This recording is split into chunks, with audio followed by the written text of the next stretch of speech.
Hello and welcome to the TC Exchange podcast. I'm Amity Kraus, ex-retail girl turned realtor turned business owner, where I teach new transaction coordinators how to navigate the complex real estate industry and coach experienced TCs how to level up their game and businesses to add even more value to their agents.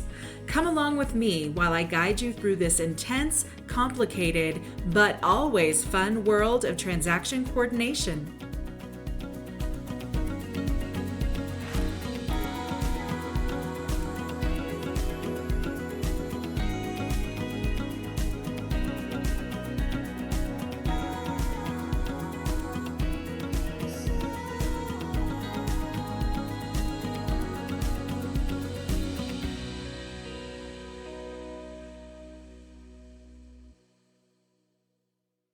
All right. Hello, everybody. Welcome back to the TC Exchange podcast. I'm here today with a good friend of mine, Samantha Stokes from Rethink Leverage. She is an amazing entrepreneur, and I'm so excited to have her share her story with us today.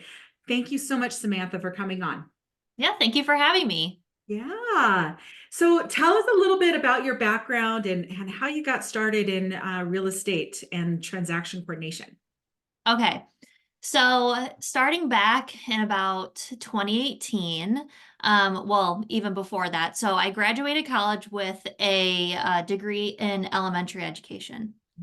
And so I started being a teacher, and I love the kids. I love the job. I was very, very passionate about teaching. However, as I'm sure a lot of you know, this day and age, teaching has kind of shifted a lot. Um, and the job was a lot more difficult than I anticipated. It was very stressful. I mean, imagine keeping 32 kids alive all day long while giving them an education, while being like a stand-in parent for, 8, 9 hours a day. So it was just very stressful and not really what I signed up for. So in about 2018, I'm like, you know what? I think it's time to start looking into different industries. And my mom is actually a real estate agent. And she was on a team. She was a listing coordinator. And so she's like, hey, there's someone in our office, a solo agent, looking for an admin, like an assistant type thing.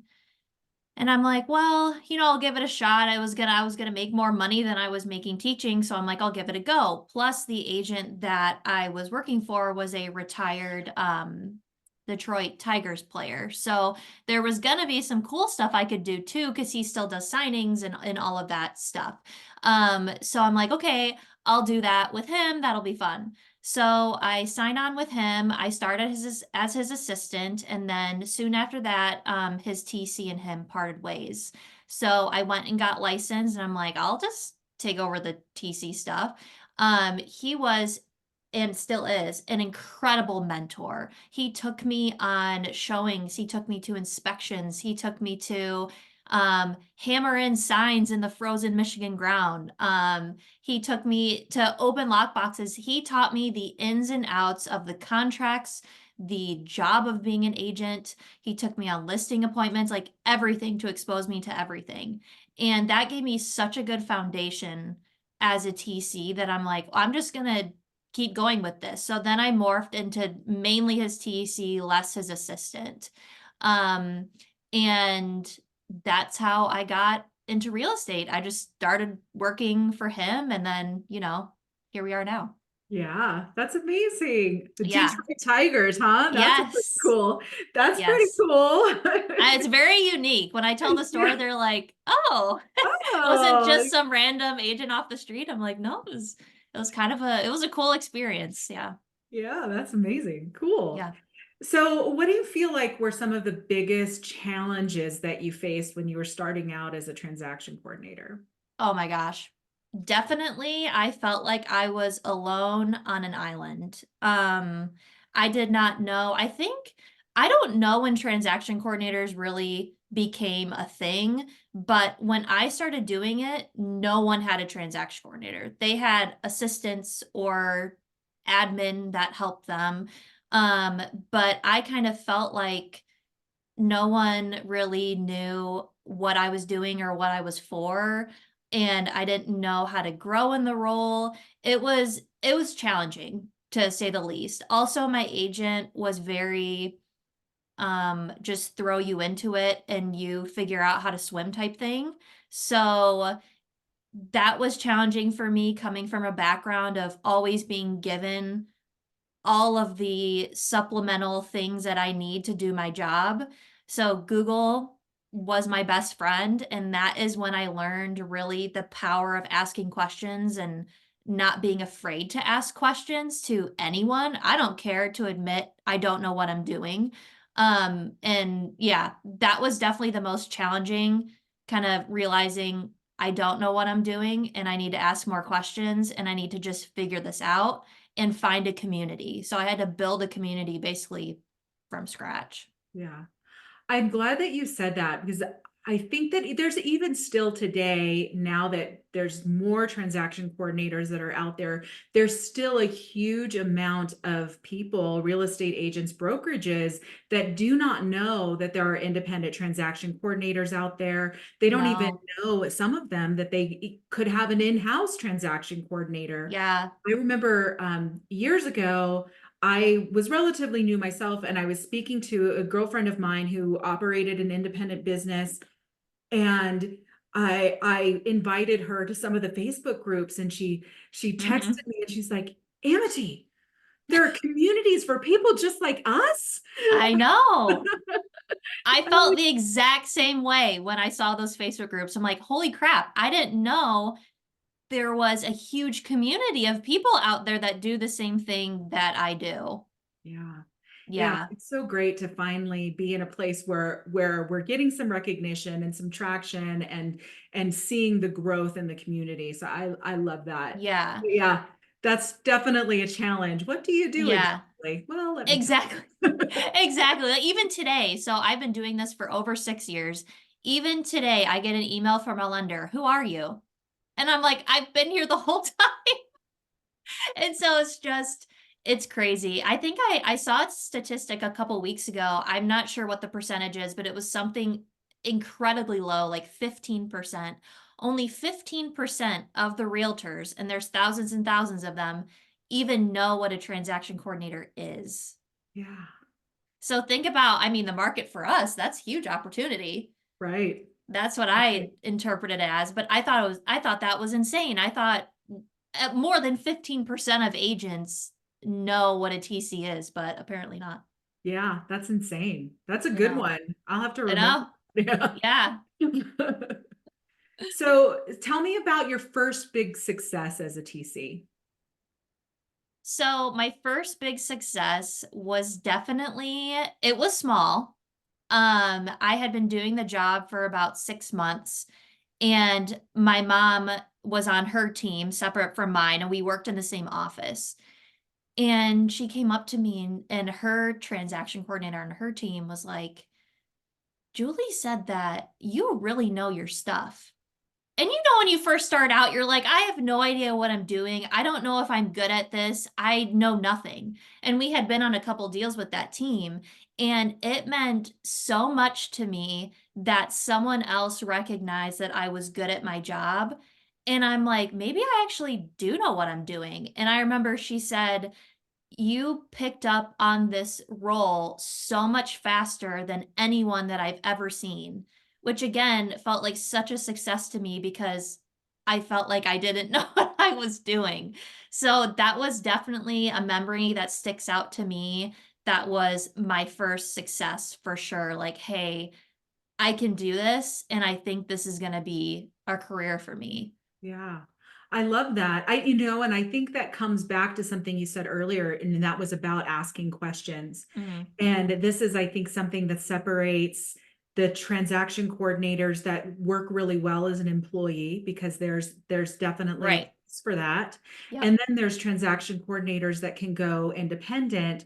And Hmm. that separation is the asking of the questions and becoming resourceful and Yeah. learning how to apply that information over and over and over again. And that absolutely is so important. And I Yeah. love, and I when you get that feedback, where you are finally like recognized, yeah, I do know what I'm doing because I put this work in. That's really that and referrals. There's, Yes. probably those two things. Yes, there's no other validating experience. It's the same as when an agent that you don't work for on the other side of the transaction is like, "Wow, you're so on top of things," or "I expected this to be a lot slower," or something. It just feels so good because you're like, "Okay, all the work that I put into this, other people are recognizing." And yeah, it just feels really good. Yeah, I like it. I Mhm. like it.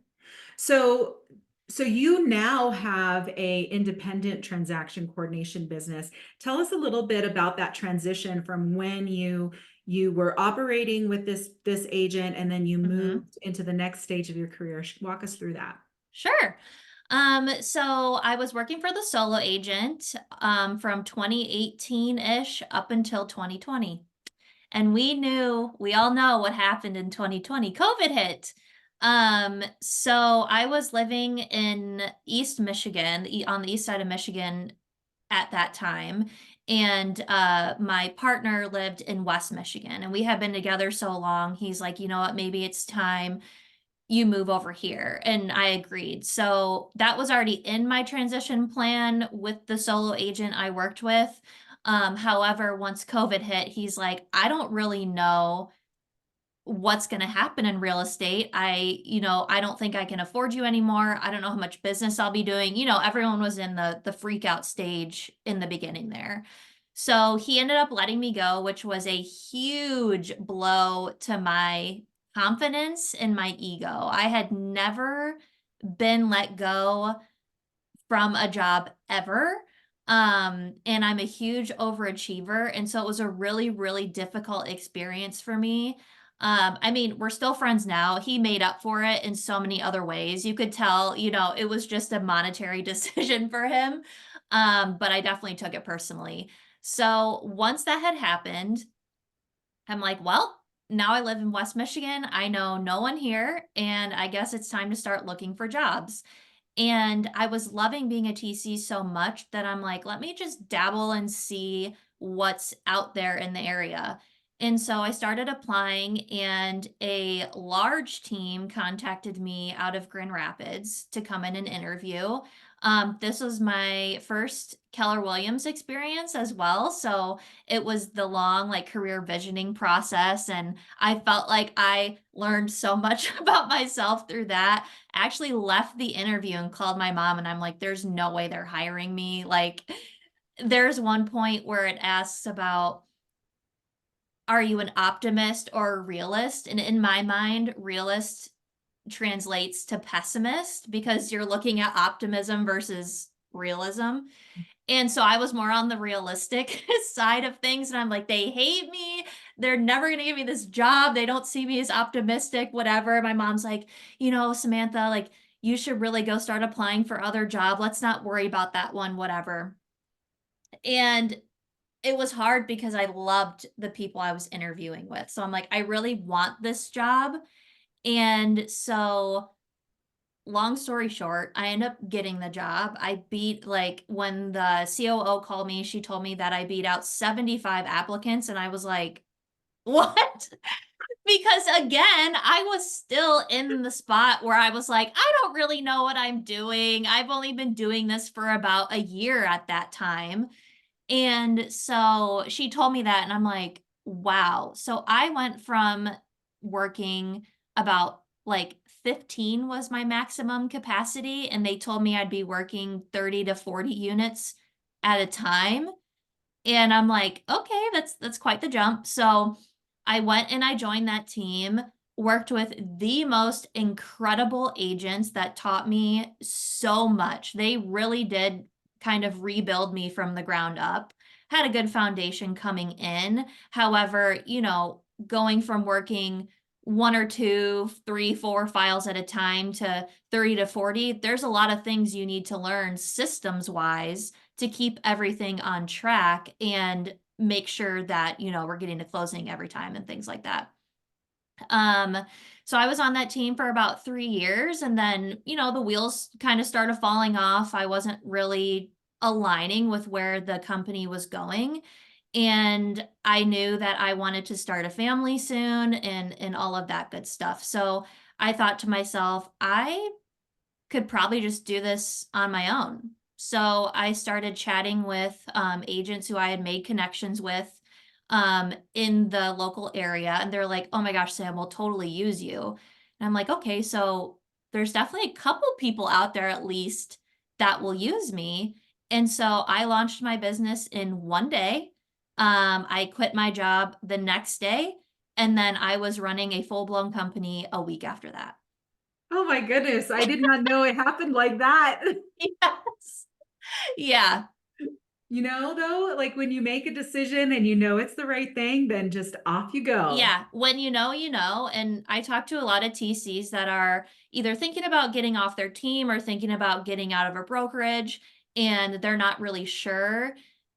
And I just knew that it was time for me to move on. And I was feeling stagnant. I wasn't feeling challenged. I was also extremely burnt out, which we can talk about later. Um, and I just needed to, honest to God, I was having a midlife crisis. Like I felt I was having an identity crisis. And I know you were at the Ops Boss Leadership Retreat a couple years ago, and I believe his name was Scott, was talking about the legacy backpack. Mm-hmm. And I sat there, not only was it the world's most touching story that he told, I was sobbing partly because of that, partly because I didn't have anything in my legacy backpack. I'm like, what am I don't own a home. I don't own a car. I rent those things. I don't own my own business. I have zero assets. And I'm like, what am I going to do for my children? So then that kind of like planted the seed at that time. And then, I mean, I was opening my own business like 4 months later. Yeah. Yeah. And I talked to a life coach, um, and her name is Krista Schrader. Love her. Um, and she asked me, what what is purposeful in my life? What goals am I working towards, and what brings me purpose? And I sat there and thought to myself, I don't know.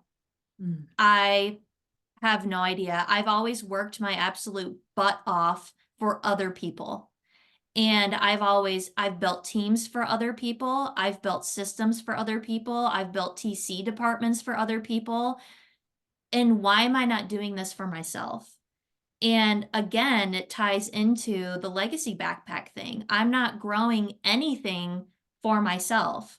And Krista, the life coach, really helped me connect some emotions to where I want to go in the future. I see myself with kids. I see myself vacationing up north in Michigan all the time. Can I do that while still pouring into someone else's team? Not to the capacity that I want.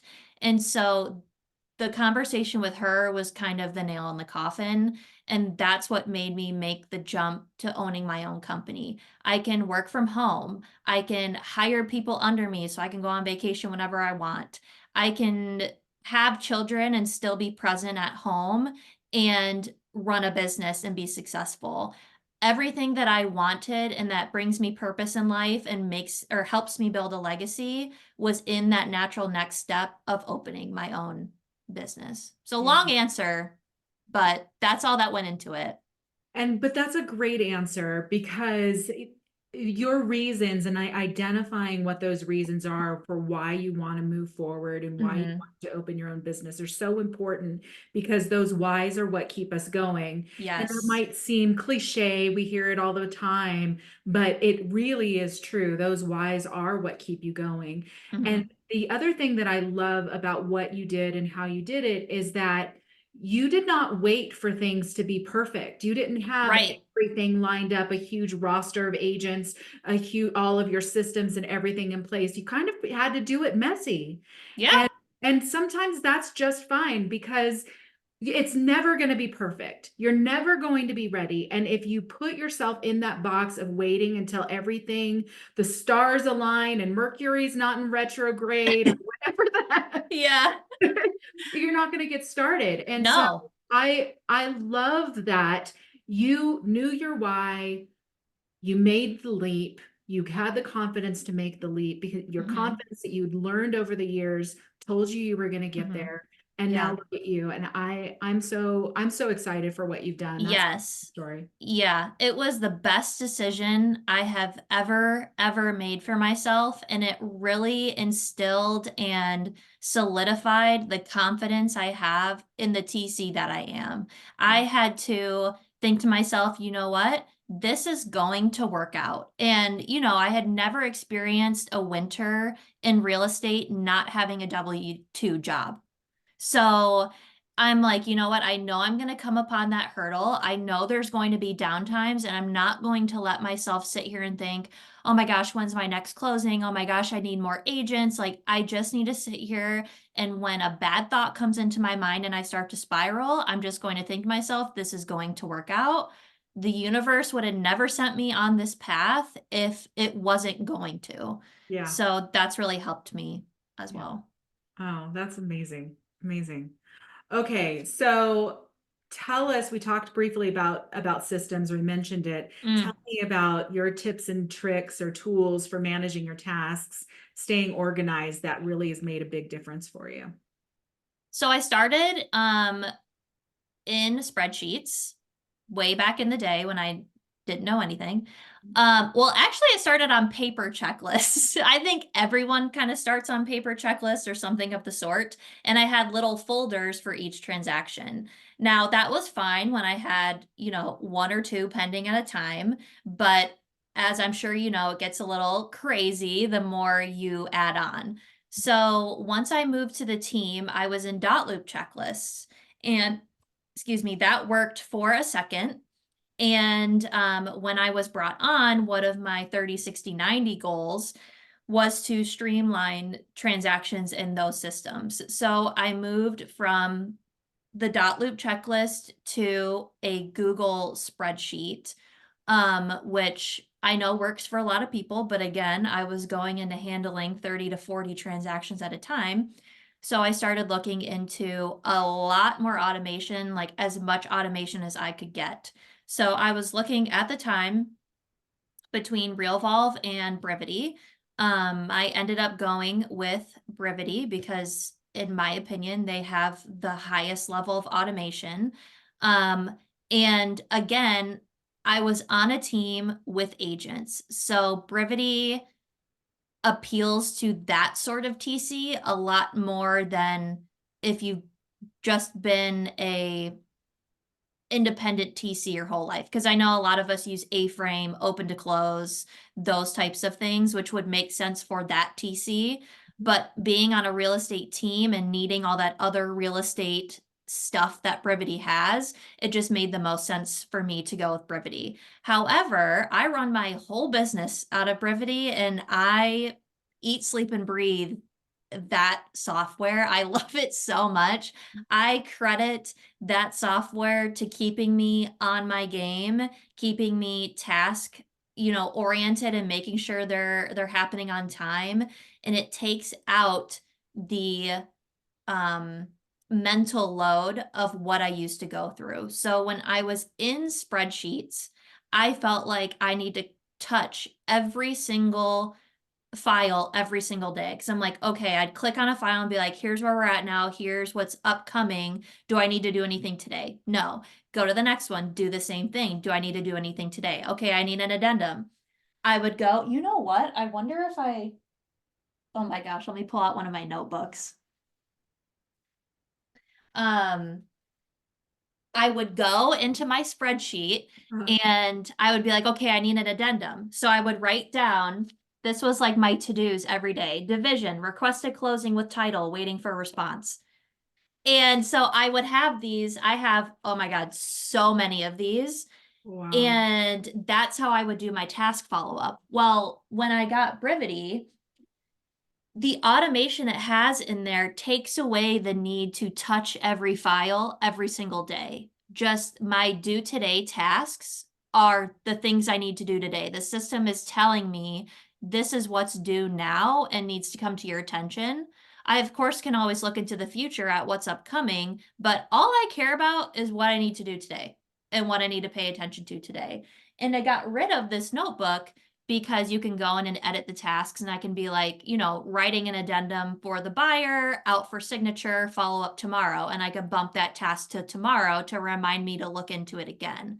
Yeah. Um, that by far has kept me on track for closing as far as task management.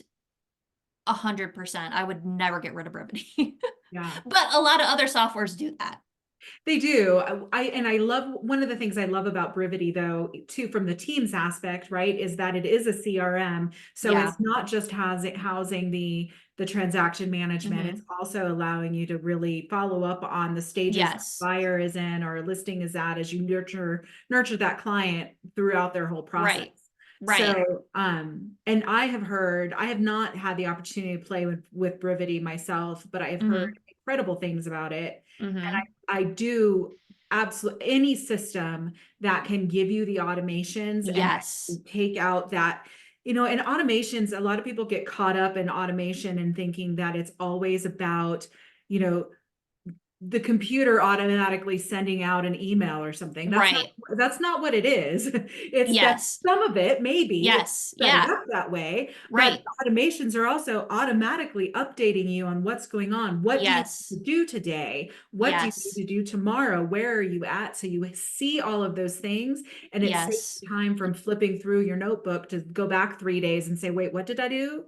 Yeah, Yes. I yeah, remember when I was in spreadsheets, I believe it was Wednesdays would be my update everybody day. So I would update buyers and sellers, and I would update the cooperating agent on the other side. That would take me literally half the day because I would have to go into each file and be like, okay, where are we at? What's our next step? So I can update people. Well, now Brivity, you just pop into the details page. I can see we're waiting on appraisal or something like that. And I have a template. I just take out one sentence, fill in a sentence, and it's gone. yeah, And my system tells me every 7 days from when I input the contract to update all parties. So it's like the mental load it takes off of you, and that is in itself worth the money, and it's such a time saver with the automation.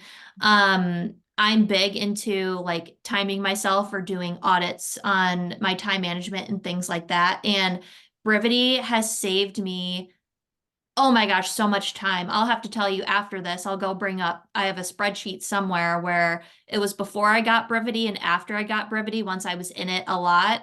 Oh my gosh, hours and hours and hours and hours were saved using Brevity. yeah, It's crazy what automation can do for you, especially I'm never looking to close my books. Every agent can come my way. I'm never capping it. I'll hire if I need to, whatever. And if you're wanting to handle a large amount of agents and a large amount of transactions, in my opinion, I know there's TCs out there that do it. You cannot do it well without automation. You physically don't have enough hours in the day to perform at an elite level, which is what I hold myself to, and have all that going on at one time. yeah. I, So, yeah, absolutely agree with you. The automation, that is the key to scaling in this business. yes, Even if yes. you don't need it right now, Mm-hmm. there are platforms you mentioned open to close earlier. They Yeah. have a very basic platform that you can set it up to be very, very simple, but there is the ability to add more things in and scale it Yes. without having to completely start over in a totally Yes. platform. So regardless of what platform you end up looking at and going with, it should always be one that is going to be able to grow with you Yes. business. Yes. Yeah. And like we talked about earlier, doesn't have to be pretty, right when you're building that system. Just build it so it can get rid of some things off of your plate and go from there. Doesn't have to be perfect, or like you said, you're never going to start. And Stephanie Brackett taught me that.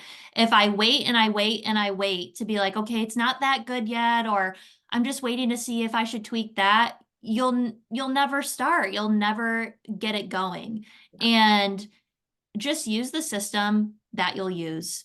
if you don't like the system, if it's clunky or if it doesn't do one thing, you're not going to use it and you're wasting your money anyway. So, Yeah, yeah. that's great advice. Hmm. All right, so relationships, tell me Yeah. about with your clients, building and you're maintaining the relationships with Hmm. them. And do you have a team right now or no?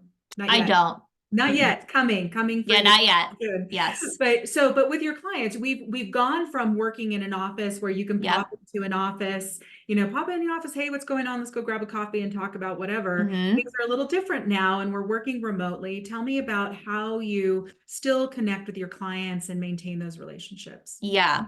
So this has been a challenge for me. I am an extroverted introvert to my core. I don't want to meet with Preach. people.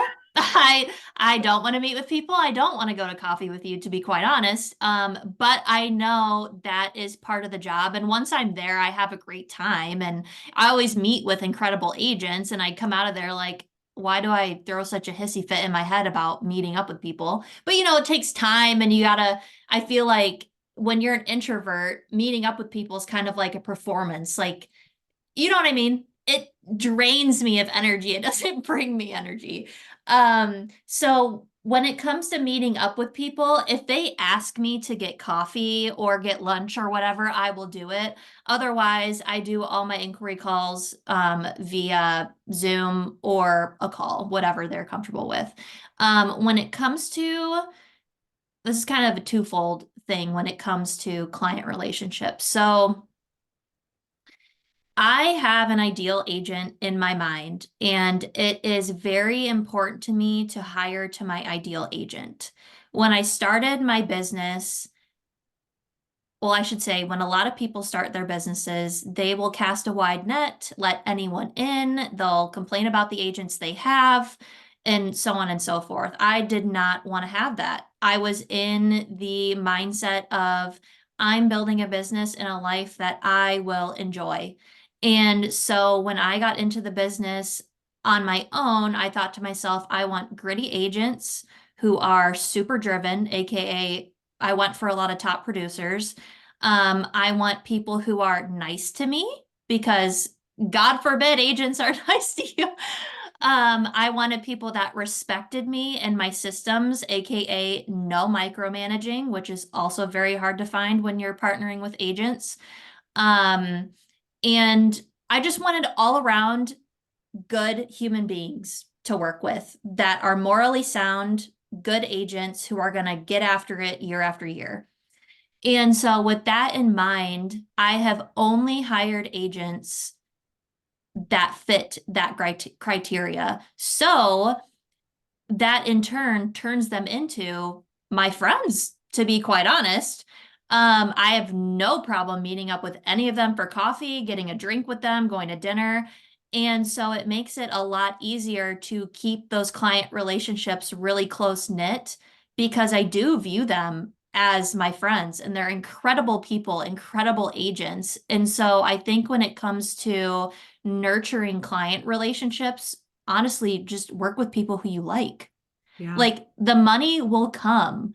And trust me, it'll be a lot more enjoyable if you're working with people that you enjoy working with instead of, pining after every agent off the street just because you want an extra 400 bucks.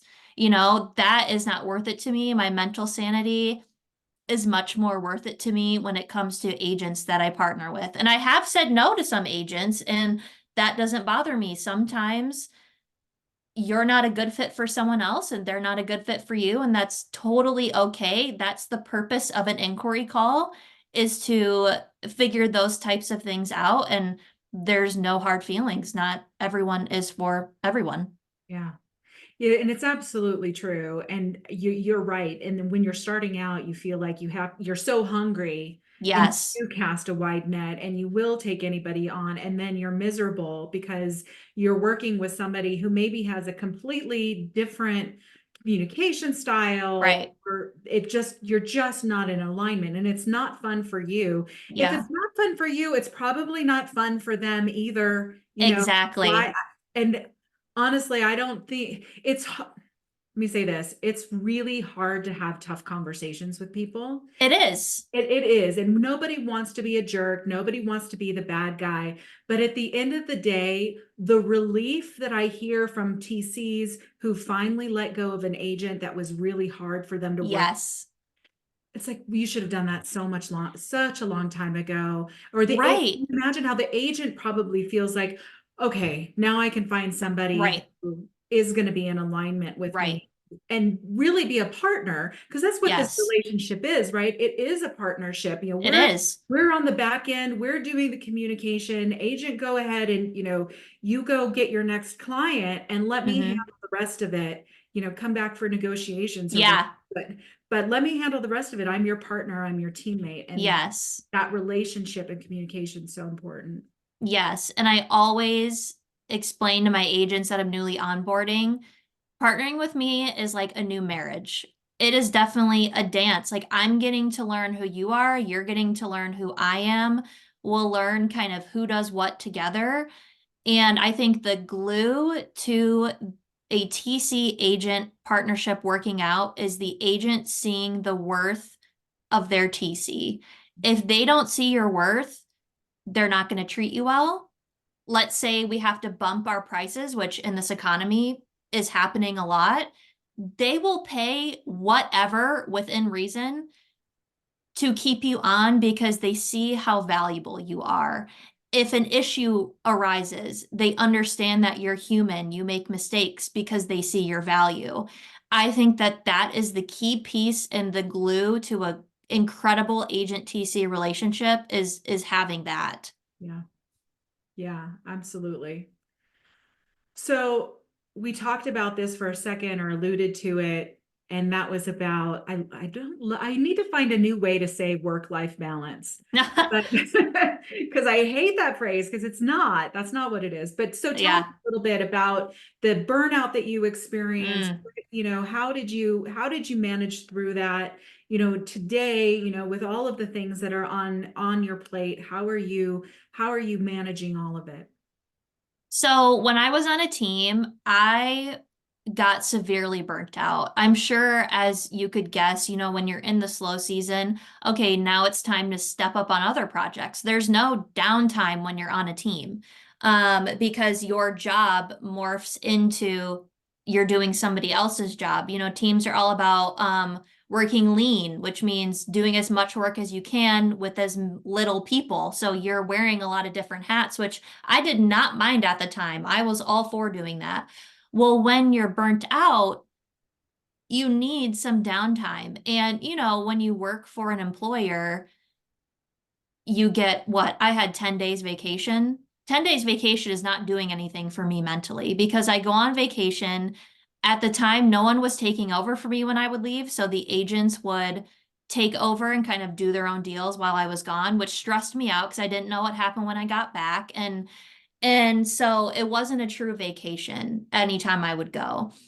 And so that led to a lot of burnout because I wouldn't take vacation.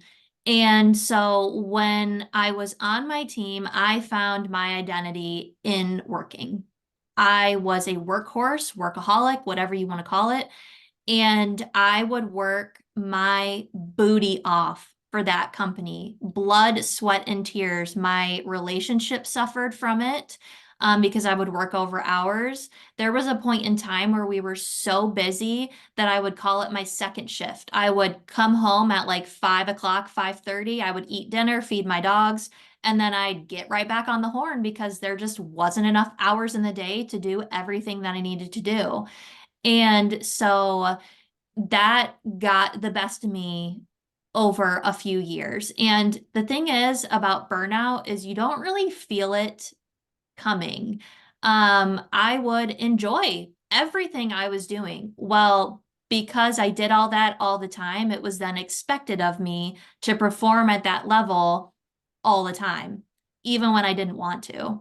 Then I end up moving into leadership, a more leadership role, which now I was managing TCs, which I had never done before. And so that is a whole other can of worms and stress. And my listing management role was a revolving door and it's a lot. And so When I opened my company, I'm like, you know what?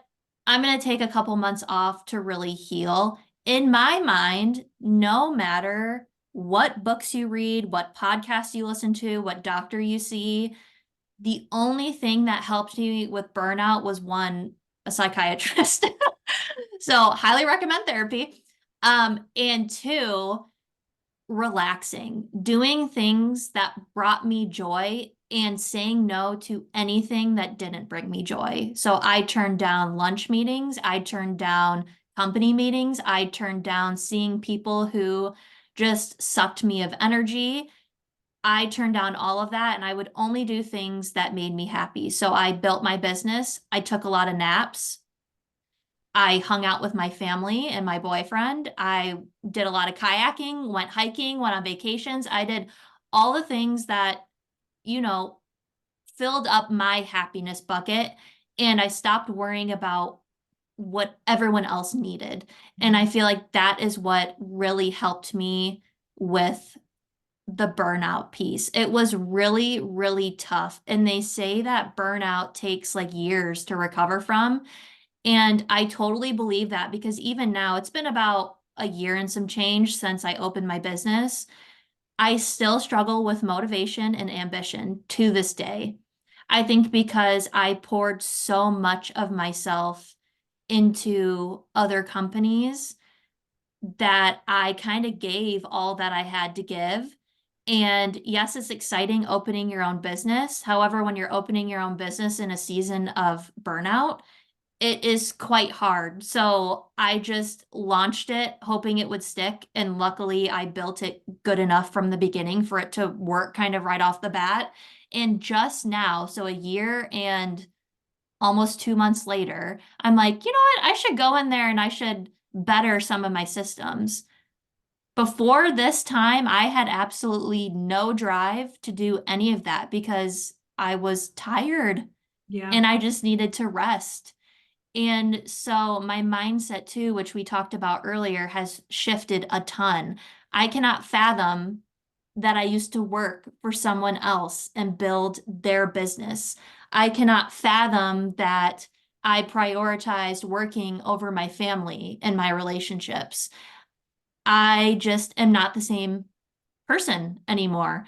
And so yeah, that's been my journey through through burnout and kind of where I am now mentally is just a complete shift and I'm really living life for what it's meant to be lived for and opening your own business allows you to do that.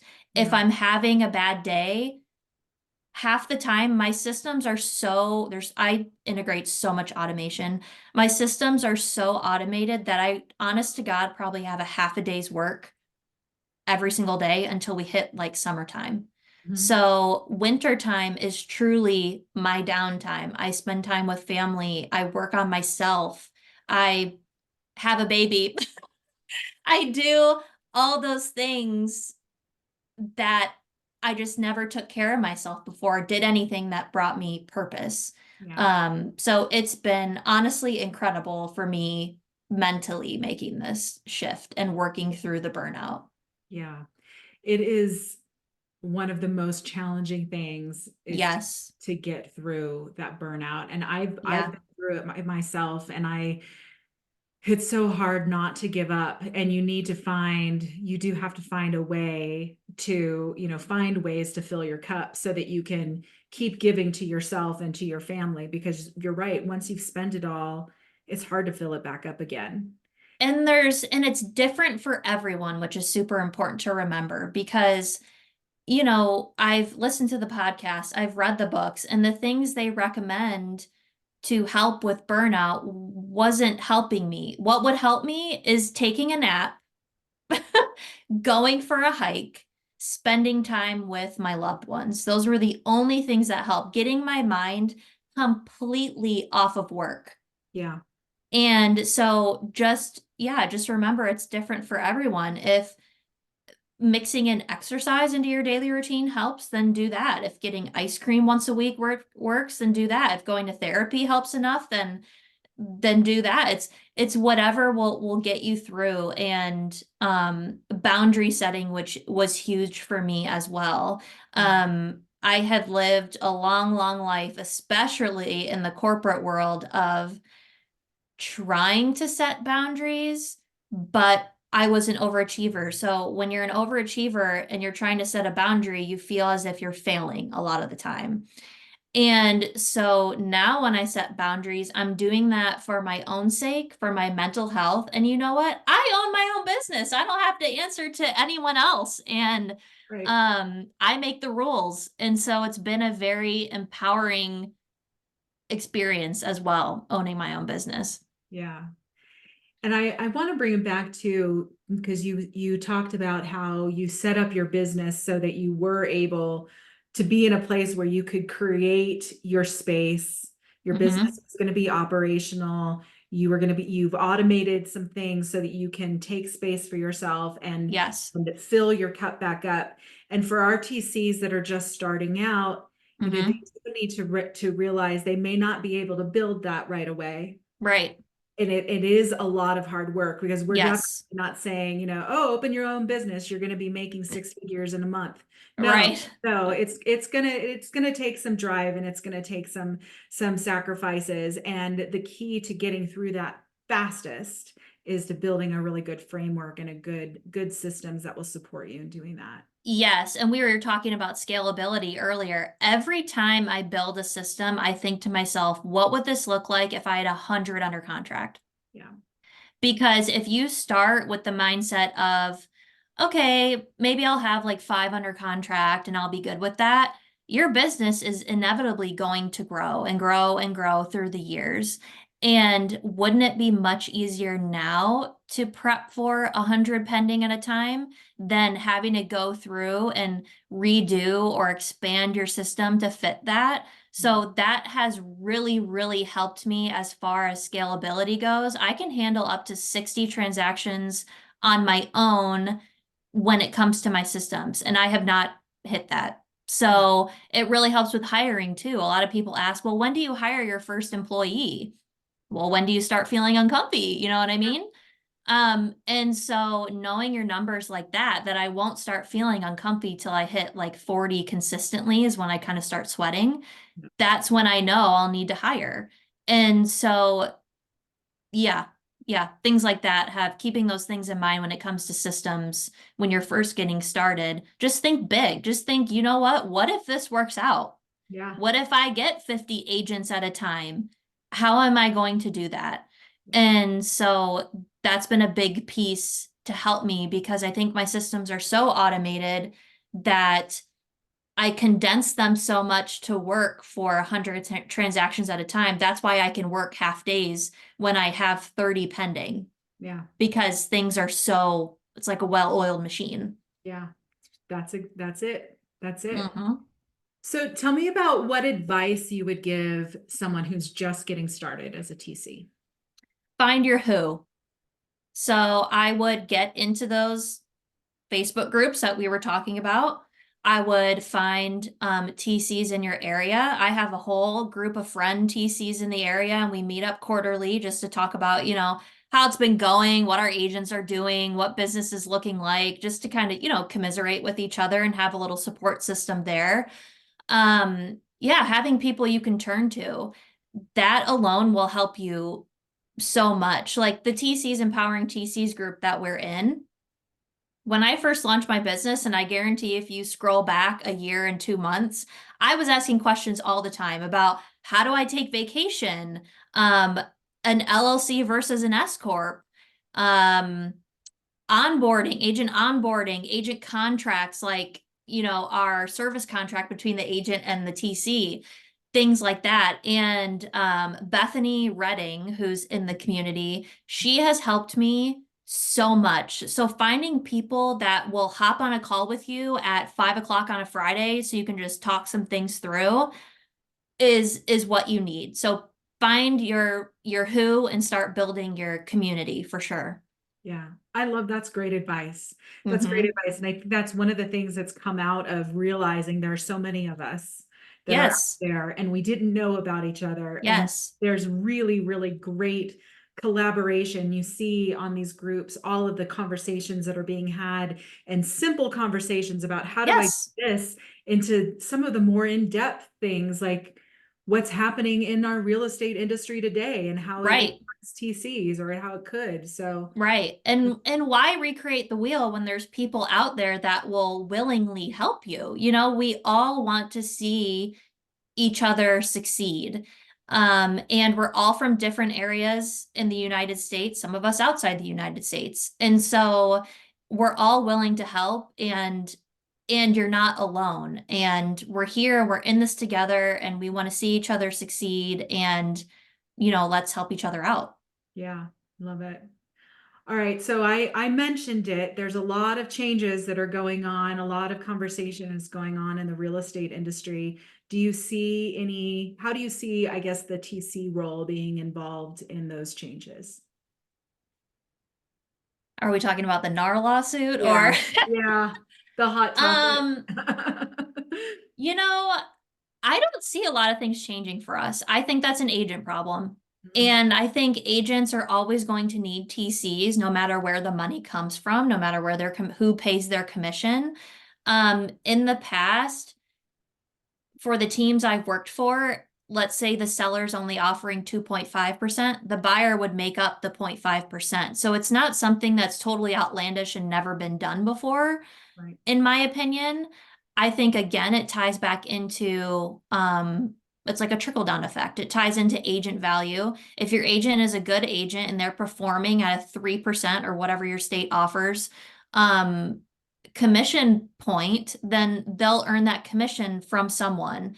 And then it trickles down to the TC. If you're performing at a high level and let's say you're charging $400 a transaction, the agent's still going to pay you. No agents are going to work for free. Right. So we're going to find a way around it. It'll just be interesting to see the things that we land on and how we find a way around it. But I really don't see TCs being affected that greatly. Mhm. That could be naive of me, but I'm just kind of wishing for the best. Yeah, well, and I agree with you. I don't think that from a TC point of view, there is going to be much change, and the changes are going to be on the agents. Yes. Probably see some compliance changes and some Yep. paperwork, extra paperwork that we'll have to Yep. track down and make sure we're clean on. I Yep. I was talking to my TC team this morning. We have a weekly meeting Hmm. and I talked about, this is the time where our agents are going to be needing to prove their value Yes. time to their clients, to their buyer or their seller. And this is Hmm. where I want you to remember that we are part of these agents' value Yes. and making sure that we're performing at our best level and we're being the best partner to them Yes. to always be there and supporting them and covering them, because that's how we're all going to get through this. So Yes. And I think, just like you said, it's so important to remember that even though our client is the agent, our clients indirectly are our buyers and sellers as well. So remembering when you build your systems too, keeping the buyers and sellers at the forefront of the TC experience is so, so important. I see a lot of TCs make that mistake where they just care about what the agent thinks about them. They don't really care about the buyer or seller experience. But I have always been about the buyer and seller experience because it pays off for you in the long run as well. If the buyer and seller have a great experience with their agent from contract to close, that's really the last touch point they have, mhm. the agent's referral percentage goes up. They would of course refer business back to that agent, and then guess what? You're getting another transaction under your belt.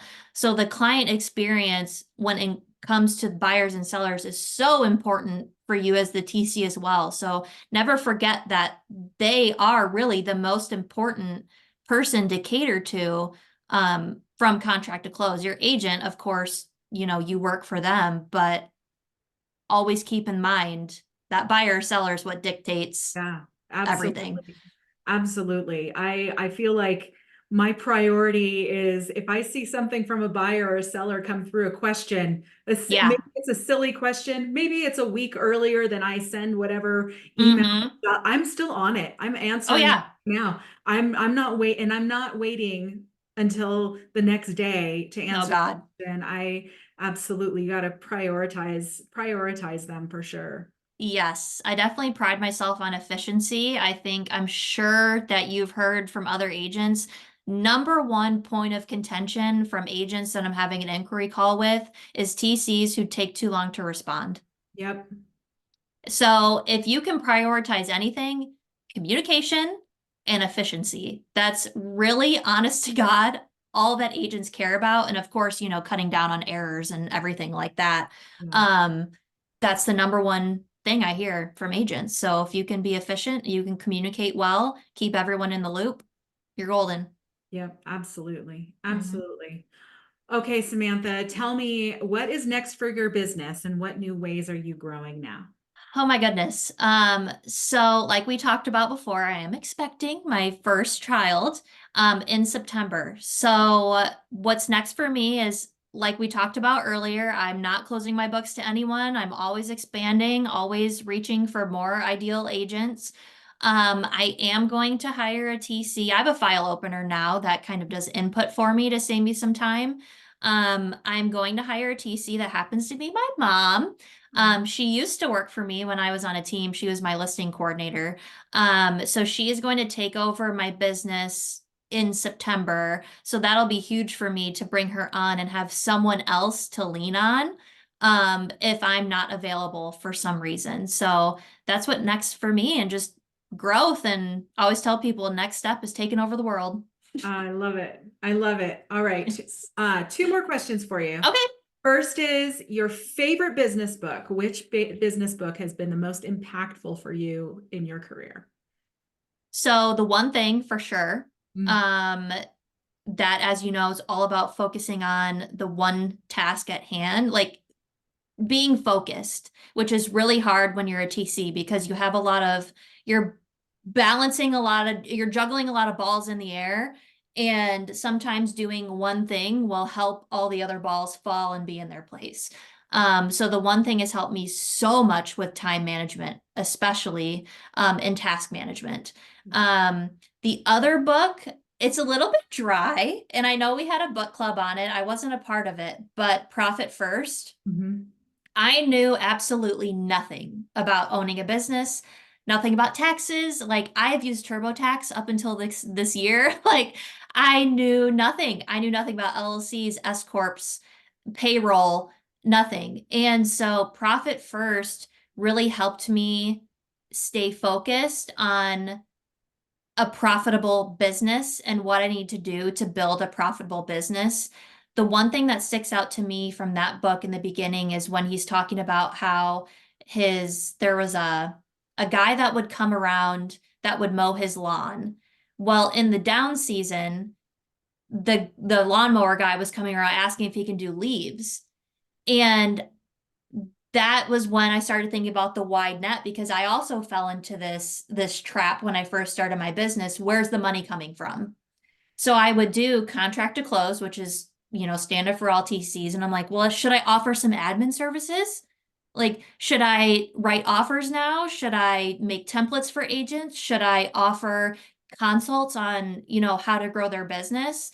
And because I was in fear that my business wouldn't be profitable. And he talks about in the book, instead of casting a wide net and being like, okay, I'll mow your lawn, I'll do your gutters, I'll rake your leaves, just focus on mowing the lawn and be really good at mowing the lawn. So I ended up getting rid of those services.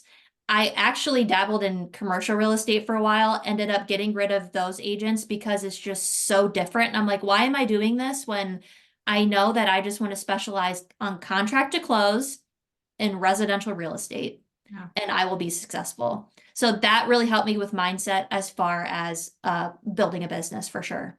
Yeah. Yeah. Those are great recommendations. Mm-hmm.